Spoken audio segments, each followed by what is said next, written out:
How much would they have to pay you to be Spider-Man? Ask yourself that. You'd probably do it for free, right? Well, at least out of the gate you would. Welcome to the Chaos Multiverse, everybody. Jimmy or Chaos.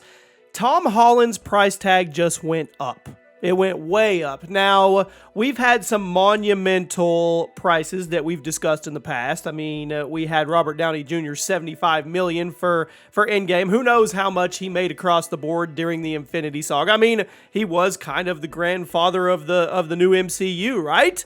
Well, it looks like Tom Holland is going to get paid moving forward. Now, here we have No Way Home. It's in the $1 billion club. What a shock, right? And up until this point, Tom Holland has only made about $1 million on his endeavors before he got into the MCU. That's right, $1 million on the movies and performances that he did. But now, 5 years later, 3 solo films with Spidey, a couple of group films with him, the guy makes $1 billion movies, right? So, this is reported at The Direct, and they're saying the estimates for independent films moving forward will be $2 to $5 million and $5 to $10 million for a leading role in a traditional studio's commercial film. Well, they are saying that now Tom Holland could be asking for $20 million or more. We're getting into the low 8 figures now, my friends, and there's only a few people up there, and the only one that comes to mind to me is Dwayne Johnson, The Rock.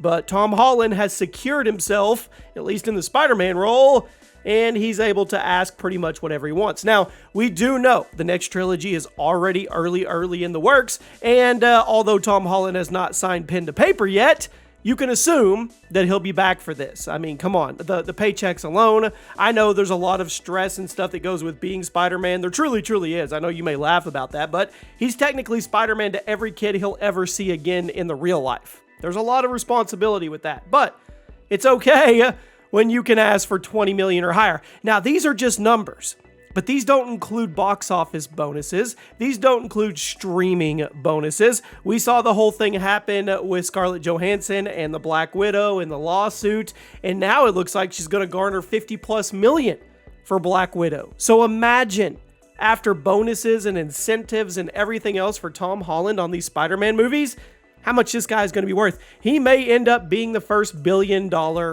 actor. So we'll wait and see. But it looks like the base price moving forward, when they sit down and they negotiate and they say, Tom, we want you back. Okay. $20 million base price, not counting incentives, not counting bonuses or thresholds. That's what we'll work with. I mean, the guy is literally printing money as Spider-Man. And you know, any Spider-Man he does in the future will probably be $1 billion box office movies. But you got to think, though, the expectations are set high now. If he had a $500 million outing, it would be deemed a failure, which is absolutely insane, but that's the world we live in. So how much do you think Tom Holland is worth to play Spider-Man? How much do you think you're worth to play Spider-Man? I'll see you soon.